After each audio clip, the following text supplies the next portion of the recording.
Hi guys, magandang araw sa inyong lahat.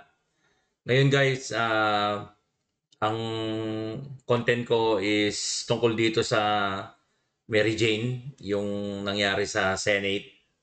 And then itong si Congressman Ridon ginisa ni Karen Davila, no? And then itong statement ni Attorney Regal. And tungkol dito sa foreign policy ni BBM. Panoorin na natin guys para makarami. Ako lang hiyangan, ba't doon pa nagbariwana sa Senate? Eto ha? Oh. May statement na inilabas eh. Ang ano pala niyan eh, ang pinatutungkulan Oh. ay tao ni Senador Robin Hood Padilla. Nako. Oo. Pero Di ba? mukhang ano daw nasa banyo data, nangangalingasaw yung amoy eh. Eh di ba alam mo yung amoy niyan, talagang malalaman mo sa isang lugar. Oo. Yun ba yun? Sa comfort room daw ata, sa opisina ba o sa comfort room? Eto ha? May statement na po ang Senate Secretary tungkol dito. Oh. Ang sabi, several news articles reported yesterday an incident involving the alleged use of marijuana by a Senate staff member Nako po. inside the Senate premises. Opo. Upon the instruction of Senate President Francis Chis Escudero, I directed the Office of the Sergeant at Arms Oh. to immediately conduct an investigation into the matter. Oh. Today, August 14, the OSAA has submitted its report on the incident. Oh. As instructed by Senate President Escudero, we have provided a copy of this report to the Office of Senator Robin Hood Padilla for their information and appropriate action. Mula to sa tanggapan ni Ginoong Renato Bantug Sr. Yes. Senate Secretary. So ano natuklasan ng mga investigador? Mukhang kaya nila ipinapaalam kay Senador Padilla. Oo. Mukhang stop nga niya ang... Ganon. Oo. Oh. Meron ng naging-resulta ng investigasyon. Wala pa siguro. Ganon. Oo. Eto na. Meron ka na? Oh. The second incident occurred Yan na. around 1700 hours, Okay. August 12, 2025, Tuesday. While I was on active duty at the second shift, 1300 hour to 2300 hour, fifth level, a male Senate employee approached me after introducing himself as a staff member of a senator, hindi ko na babanggitin reported noticing and unusual odor, yung amoy, coming from the ladies' comfort room near the senator's extension office. He claimed the odor resembled that of marijuana and stated that the only person in the area in that time was allegedly Miss Ano ba, iba? Oo. Isang dati sikat na ta-artist. Ba? A male staff member asked me to discreetly approach yan. Which I did. And she walked past my post. Naglakad daw ng mabilis. Ayun guys, may bagong balita din na dinisclose na nila kung sino yung sinasabing artista, dating artista. Allegedly. Hindi pa naman confirm Eto guys, na nag-joint session daw sa loob mismo ng Senado. Alamin kung sino siya sa agenda report ni Dexter Ganibe ng Abante. Pinagsusumiti na ng opisina ni Senator Robin Padilla si Nadia Montenegro ng kanyang komento kasunod ng incident report na tumutukoy sa kanya sa naunang report ng politiko na babaeng staff ng senador na nagtsutsongke sa loob ng Senate building. Sabi ni Atty. Rodolph Philip Horado, Chief of Staff ni Senador Padilla, binigyan na nila ng 5 araw para magsumite ng kanyang panig. Ni-require natin to explain in writing Totoo, hindi ko, sabi ko nga doon sa empleyado, hindi ko alam kung ikaw ang minimension dito. But nonetheless, explain in writing kung ano masasabi mo rito. Itong sa news item na lumabas dito.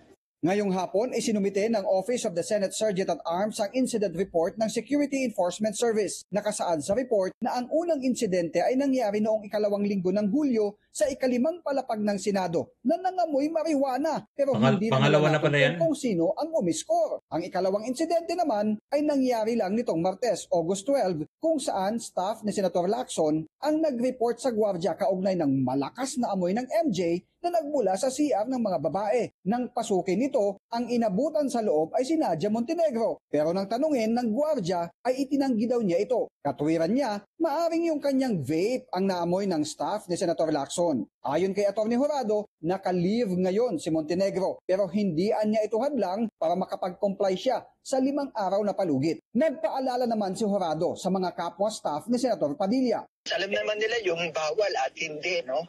So, wala naman. Sinabi ko lang, napaka-ano to, mukhang tayo na subject tayo ng mga ganitong klaseng news na hindi natin alam kung totoo. Hindi, you have to be very careful. Of course, hindi na kailangan sabihan dahil alam naman nila kung ano yung tama o hindi. Tiniyak naman ng OSAA ang regular na pagsasagawa ng random drug testing sa lahat ng empleyado ng Senado sa ilalim ng Comprehensive Dangerous Drugs Act of 2002 kasama sa pinagbabawal ang marijuana na may katumbas na parusa ang sino mang mahuhuling gumagamit o nagbibenta nito. Under investigation pa to. Hindi pa naman sure talaga kung yung binanggit na artista, yung dating artista, kung siya talaga yung gumamit doon sa CR, no? Kasi nung inabutan siya, tapos tinanong siya, di ba? Tinanggi niya. Sabi niya, baka yung vape. Normally, yung vape mabango eh. Di ba? Mabango yun eh. Yung amoy. So, tingnan natin kung kung anong resulta. Kung sino talaga yon, Hindi natin din sure. Maraming pwedeng mangyari din eh, no? Pwedeng parang planted. Pwede rin ganun, di ba? May ibang gumawa, itiniming na nandun yung sinasabing suspect. Tapos, yun na. Di ba? So, malaman natin yan kung ano talaga, no? Hindi rin natin sure eh. Kung totoo talaga yung siya yung gumamit, yung sinasabing staff. Panoorin natin to guys. Itong kay Congressman Redondo, ginisa siya ni Karen Davila. Tingnan natin guys. Bicol Saro Party List Representative Terry Redon. Representative Redon, good morning to you. Good morning, Karen. Thank you for having me. All right. Now, do you believe that the House actually still has the credibility to investigate the corruption with flood control projects? Well, I think the commitment of the House of Representatives is basically to implement the presidential pronouncement to look into flood control projects. So, as a result of the briefings, the House will be forming a tri-committee with the Public Accounts Committee, Public Works Committee, and the Good Government Committee to look into all the infrastructure and flood control projects that are deemed anomalous, substandard, ghost, and incomplete projects by the DPWH. All right, but then would you actually have the courage, for example? I mean, I saw that hearing and actually barraging the DPWH, the agencies, they're not the prime They're not the masterminds of the corruption here, right? You've seen how the budget is made, kung saan sinisingit, ginagamit ang flood control. The president comes out with a list, so dediretsuhin na kita. Yung SunWest Incorporated had 79 projects na flood control. They were given 10 billion pesos. Ang founder nun, si Zaldico. Ang High Tone, 61 projects. 4.8 billion pesos. This is on record. Bakit di sila ang ipatawag? Parang naglolokohan tayong lahat. Pinapagalitan nyo yung DPWH, pero yung totoo, the corruption starts with Congress owning contractual companies, these construction companies, and getting alleged kickbacks. So, will you call them? Well, ang trigger po for the Tri-Committee to invite anyone, including legislators, including... No, will you call Zaldico? That's a direct question. Yes, if he is named as a part of anomalous deals, then he will be asked. No, he is a founder of, he is a part owner, SunWest and High Tone. Records show it. So will they be called? And Yes. you will call them. Yes, if they are named as part of anomalous transactions relating to infrastructure and flood control projects, then they will be asked to sit before the Tri-Committee and explain themselves. But again, to be very clear, I've seen all of the other documents. I think Congressman Zaldico has already divested himself from SunWest. I mean, as of Representative 2019. Riton, you and I know that everybody divests themselves, but that is just a matter of record. Divesting means nothing. You know that. Matanda na tayo. Alam natin yun. Well, but again, to be very clear, this divestment is the particular requirement under the law. No? So, ibig sabihin, if he is actually, again, the trigger for the investigation, whoever it is, whether a legislator, contractor, high government official, if they are named in an anomalous deal, they will be asked to sit before Congress and explain themselves. Okay, because to focus on the contractors themselves would be, I would have to say, half the justice done. Because ang contractor, hindi naman lalakas ang loob ng contractor kung walang backer yan na congressman. Alam mo naman yun. Sino namang contractor gagawa ng substandard na trabaho kung hindi siya kiningan? Diba? Kinailangan na niyang magbayad in advance. So now, the contractor has no choice.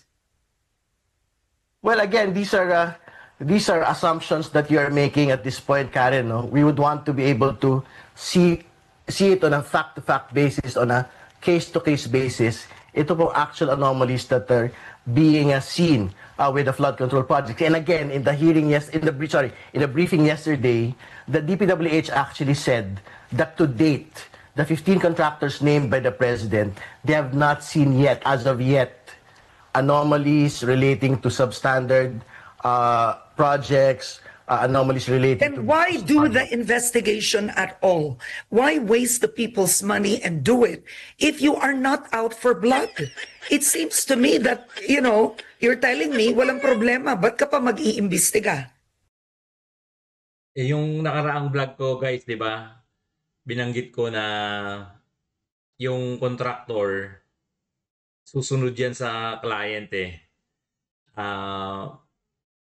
takot sila sa kliyente, sa owner ng project. So hindi yan mag-uumpisa ng anomalya. Kagaya nung sinasabi ni Ma'am Karen na hindi yan gagawa ng substandard or gagawa ng anumang mga form of cheating kung walang basbas or hindi kinunsinte nung client, no? Which is, in this case, yung government. Kasi ang nakakapagtaka dito, paano nagkakaroon ng overpricing ang isang proyekto ng government, no? Kasi normally sa mga proyekto, meron niyang estimate yung budgetary estimate or expenditure request. So, i-estimate yan ng engineering team, let's say DPWH, meron silang engineering team na gagawa ng estimate. or kung wala man, kukuha sila ng third party na consultant para gumawa ng mga design and estimate. Tapos yung estimate na yun ang magiging basis ng expenditure. Ngayon, ipapabid nila yun eh. Ang nakakapagtaka, bakit nagkakaroon ng overpricing kung meron namang estimate? Let's say 10 million ang estimate ko dito sa flood control na to. So yan ang ibibid natin. So 10 million lang ang magagastos dyan. Siguro magkakaroon man ng konting mga sobra, let's say maging 15 million. So normal yon na nagkakaroon talaga ng sobra. Pero hindi naman yung sobrang laki. Tuloy natin, guys. How the process actually works for us to be able to see where the policy gaps are and to make sure that the gaps are actually plugged. No? Kaya nga ho, no less than Majority Leader Sandro Marcos had already stated na gusto niya ho yung bill ni Senate President Cheese na to further expand yung pong mga disclosures and prohibitions po ng mga magkakamag-anak ng mga politiko na sumasali po sa mga kontrata ng gobyerno. Okay, but Representative, I want to ask you, do you believe it is a conflict of interest for a congressman to own a construction company and actually participate in government projects? Well, I to state the constitutional prohibition. Members of Congress, senators or congressmen cannot be involved in any government contract. So, whatever it is, whether construction or supply of goods, hindi ho sila pwedeng kasama po rito. At kung kasama man sila rito, dapat pagbayarin ho sila, panagutin po sila. Not just the constitutional prohibition, anti-graft laws, anti-graft and corruption law po natin, bawal po within the third degree of consanguinity na nakikisawsaw yung po mga kamag-anak ng mga politiko. Yung pang isang questionable no? Yung mga contractor is related doon sa politiko. Kasi ang bidding, kasi kung ganun ang mangyayari, pinapalusot nila yung contractor na related sa politiko, may liability rin yung bid committee. Hindi ko sure kung paano ini-implement ng government, Kasi sa akin, experience ko, merong stages yung bidding Una, pre-qualification. Let's say may 10 contractor magsasubmit ng profile, company profile. Nandun lahat yung description ng kumpanya nila, kung may kakayanan ba sila, Tapos pwede silang i-subject to civil investigation. Titingnan ng bid committee yung facilities nila, kung talagang may kakayanan sila, yung mga equipments nila, yung mga tools, resources. So doon pa lang sa pre-qualification, malalaman mo na kung meron siyang connection sa politiko. Di ba? After ma-pre-qualify, let's say 10 yun, isa-shortlist yun Kukuha sila ng 5, halimbawa. So 5 lang yung papasok doon sa yung maka-qualify. After nung pre-qualification, magkakaroon uli ng pre-bid. Yung pre-bidding meeting. Doon na dinidiscuss yung details ng project. Ando na yung scope of work, ando na yung mga design drawings, specifications, tapos kung may mga query, doon nyo i-discuss para patas yung laban sa bidding. Lahat ng gray area, i-discuss nyo sa pre-bid. After pre-bid, i-estimate na ng contractor yan. Gagawa na sila ng proposal. And then, let's say, after 2 weeks, submission. Isasubmit ngayon yung bid proposal. And then, i-evaluate yun ng bid committee. Titingnan nila yung cost, yung specification, kung nasunod ba doon sa proposal. Hindi ko mo lowest bid ka, ikaw mananalo.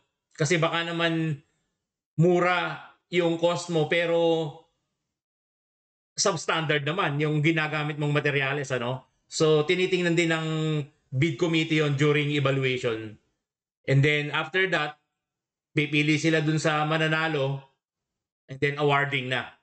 Pag na-award na yan, bibigyan na ng notice to proceed.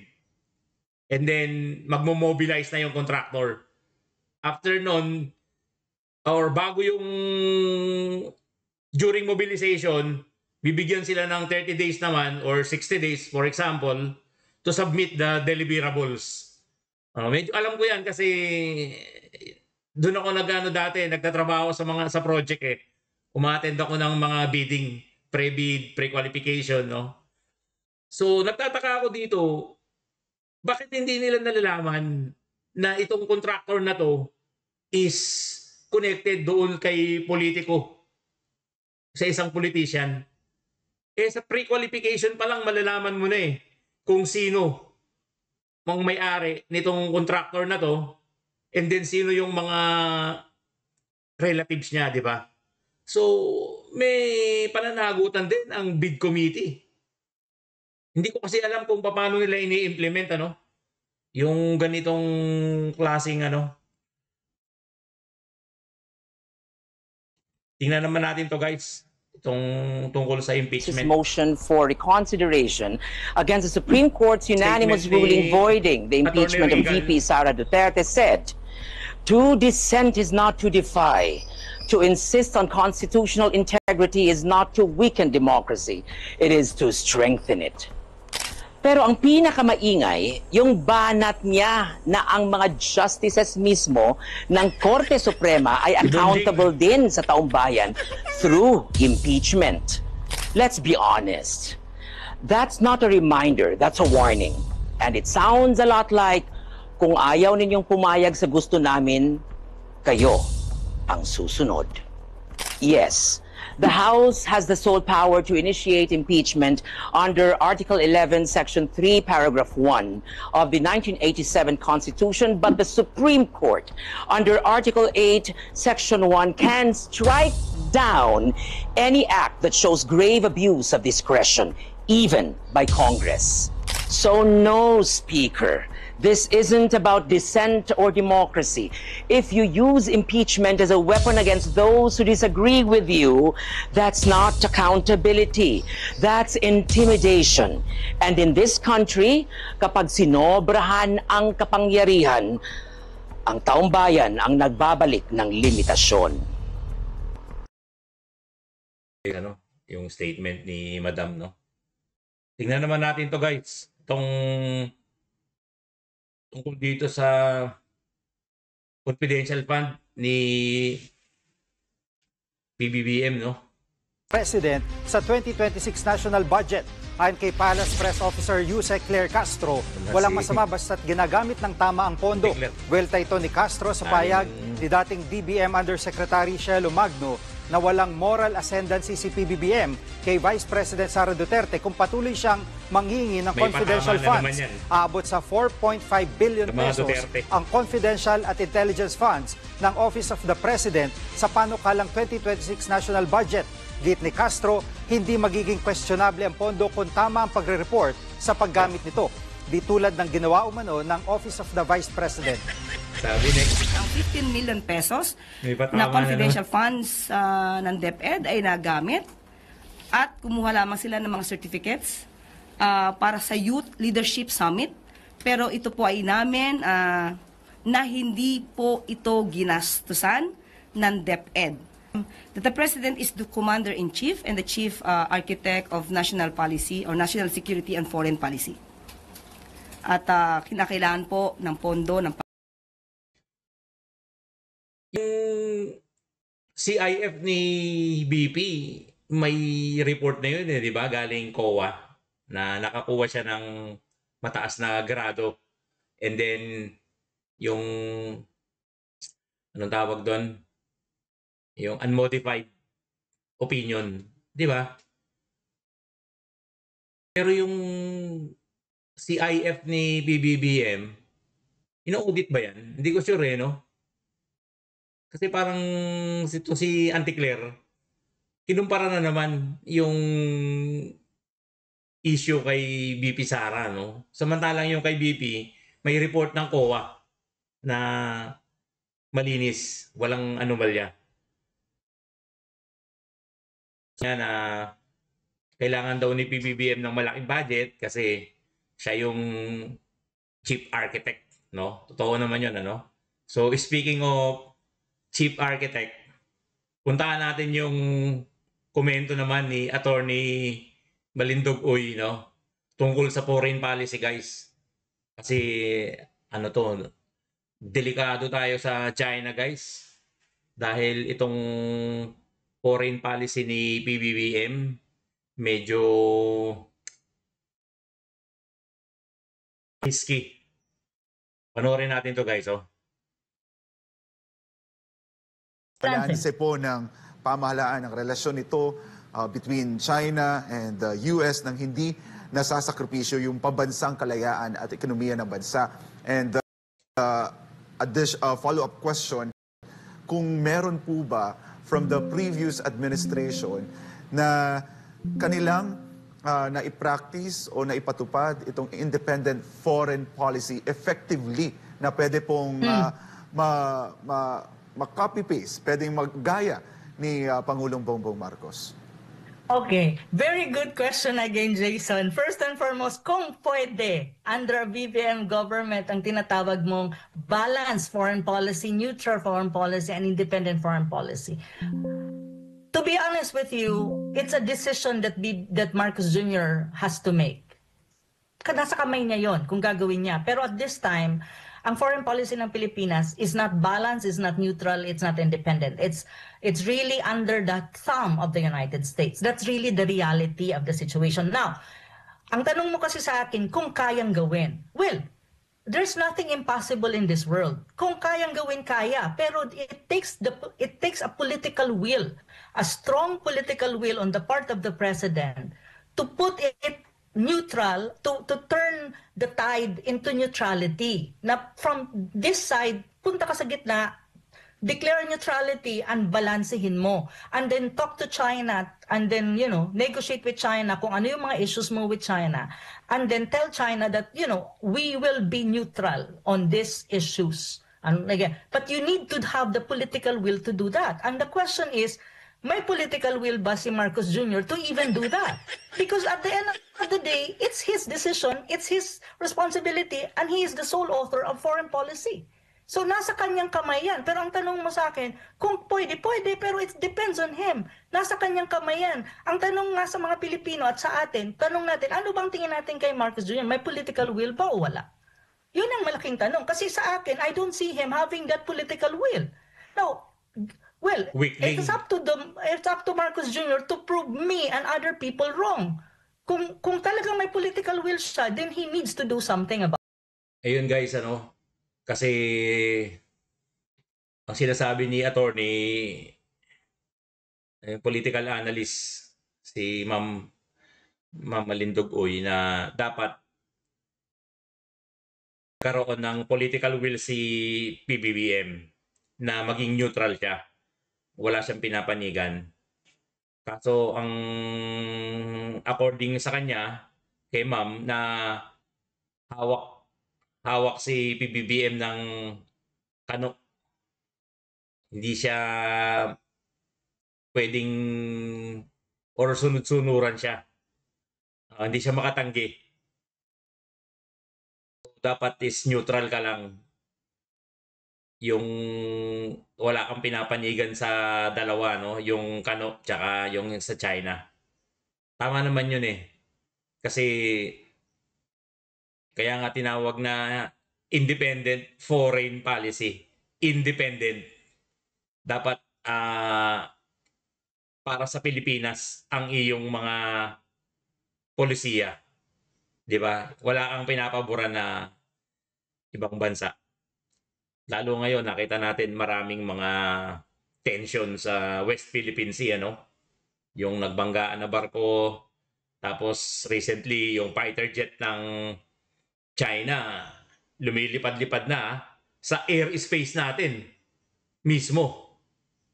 Bawal yun eh. Pag airspace natin, dapat hindi lilipad yung mga fighter jet dyan unless may permission sa navigation or sa dito sa air, kung sino man yun, ano, air traffic natin, department or organization.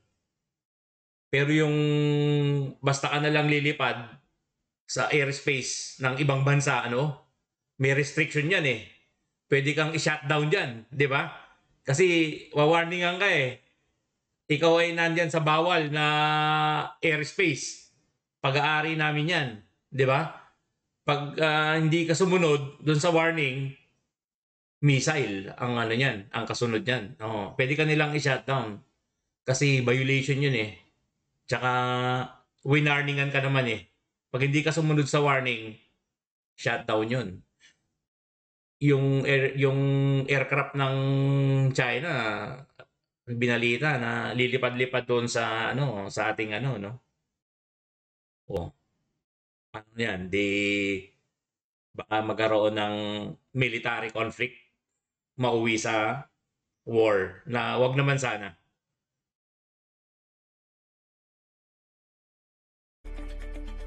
Okay, hanggang dito na lang, and please like and subscribe. Thank you guys. This is Kuya Linox and good day. Joke lang.